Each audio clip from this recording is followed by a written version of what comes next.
नमस्कार। Observations with experience के इस यूट्यूब चैनल पर आपका स्वागत है। मैं हूं आपका मित्र असीम सक्सेना।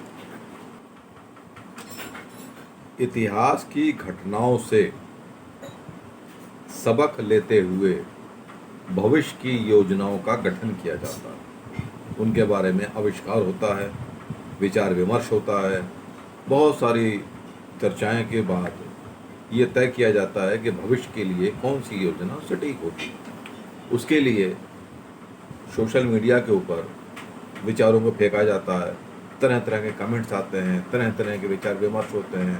उसके बाद संशोधित रूप में एक नई योजना का प्रतिपादन किया जाता है। ये एक सिस्टम है जो पहले से होता आ रहा है कि हमने पिछली जगह पे क्या क्या गलतियां की और हमने ऐसा क्या ना किया होता कि हमारी ये स्थिति दुर्दशा ना हुई होती, हम ना हारे होते। एग्जाम्पल के तौर पे हमारी कंपनी का क्रिकेट का मैच हो रहा था, सारे कंपनी के ही स्टाफ थे, वर्कर थे, खेल रहे थे। तो 4 टीमें थी और जनरली ऐसे मैचेस के अंदर ये होता है कि जो 2 टीमें मैच खेलती हैं तो जो दूसरी 2 टीमें जो मैच नहीं खेल रही होती हैं उनका एक एक आदमी अंपायरिंग का काम करता है। सब दोस्त होते हैं, आपस में साथ एक साथ काम करते हैं। ऐसी कोई वैमनस्यता होती नहीं है कि वो उसको आउट कर देगा, वो उसको आउट कर देगा। उनको देखने वाले सारे बैठे होते हैं, एमडी हैं, डायरेक्टर्स हैं, सारे बैठे होते हैं। तो ऐसी गलत के चांसेस नहीं होते हैं, और अगर हो भी जाए तो वो भी हाथ से व्यंग बन जाता है। तो एक अंपायर के रूप में स्क्वायर लेग पे बंदा खड़ा हुआ था और दूसरी टीम का एक बैट्समैन बैटिंग कर रहा था और उसने एक ही ओवर में एक ही डायरेक्शन में 3 चौके मार दिए। तो जो स्क्वायर लेग पे अंपायर खड़ा हुआ था, जो दूसरी टीम का कैप्टन था, उसने विकेट कीपर को बुलाया, बोला तुम लोगों का दिमाग खराब हो रहा है, मैं बोल नहीं सकता, लेकिन इतना तो देखो जिस साइड से वो 3 शॉट मार चुका है, चौके ले चुका है, उनको फील्डर तो खड़ा करो। अब मैं बोलूँगा तब तुम लोग काम करोगे, तुमको अपने समझ में नहीं आता। तो देखिए पिछली घटना क्या थी इतिहास कि उसने 3 शॉट्स एक ही डायरेक्शन में मारे। विकेट कीपर को बात समझ में आई, दोनों अकाउंट्स के ही थे। उसने उस साइड में एक विकेट कीपर खड़ा, एक फील्डर खड़ा कर दिया। जैसे ही पिछली घटनाओं के आधार पर निर्णय लेते हुए एक फील्डर उतारा खड़ा किया गया, अगला बैट्समैन जो शॉट पे शॉट मारे जा रहा था वो आउट हो गया। अर्थात पिछली घटनाओं के आधार पर लिया गया निर्णय अगले आने वाले भविष्य के लिए आपके लिए सुरक्षा कवच तैयार करता है। ये एक छोटा सा एग्जाम्पल है, फार्मूला है, ऐसा ही होता है।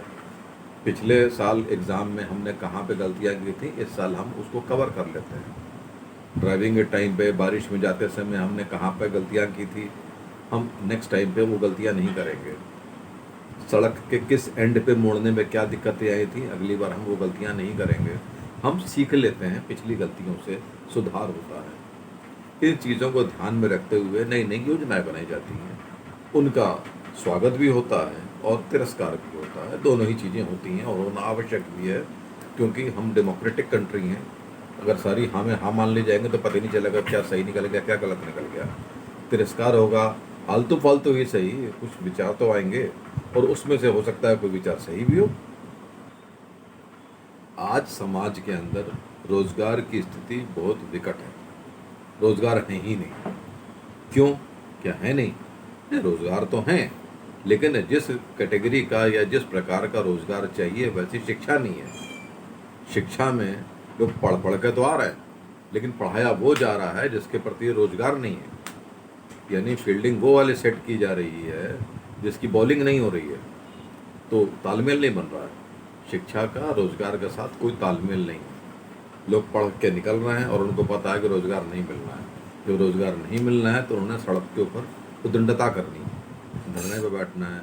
तो जो वो लोग हैं जिनको भीड़ चाहिए, ये भीड़ का काम करते हैं। तो इन सबको ध्यान में रखते हुए कुछ व्यवस्था तो बनानी है होगी। तो ये अग्निपथ की योजना आई। इससे बेनिफिट क्या है? बेनिफिट ये है कि ये जितने सारे के सारे लोग हैं ये वहाँ पे एक प्रकार से ऑलराउंडर बन जाएंगे। इनको वो सब चीज़ें सिखा दी जाएंगी कि ये किसी भी चीज़ को पिक कर पाएंगे।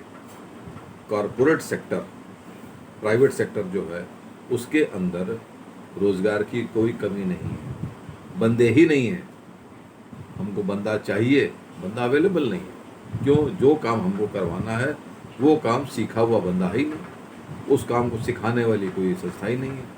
हमको क्या चाहिए? और अगर कोई संस्था इस प्रकार की है तो उसकी फीस इतनी ज़्यादा है कि आम आदमी वहाँ पहुँच ही नहीं सकता। और अगर बंदा वहाँ से सीख के आएगा फिर वो तो मैनेजर बन के आएगा, 1.5 लाख रुपए की तनख्वाह लेगा। हमको चाहिए 15-16 हज़ार वाला। तो एक मिसमैच है। उस मिसमैच को ये अग्निवीर जो है ये पूरा तरह से फिलफिल कर देंगे। अब सवाल ये है कि क्या वो चौकीदार बनेंगे? हास्यास्पद है। इस प्रकार के जो भी बयान हैं वो उचित नहीं है, वो भ्रामक है, मिथ्यापूर्ण है। देखिए, जो लोग भी अग्निवीर के ट्रेनिंग लेके आएंगे वो होंगे अनुशासित, और उनको वो सब चीज़ें सिखा दी जाएंगी। मशीन चलाना नहीं सिखाई जाएगी, हेलीकॉप्टर उड़ाना नहीं सिखाया जाएगा। जो जो उनके रेंज के अंदर आता है, दायरे के अंदर आता है, उनकी योग्यता के अनुसार आता है, वो सिखा दिया जाएगा। वो सीख जाएंगे कंट्रोल करना, प्रबंध, प्रशासन।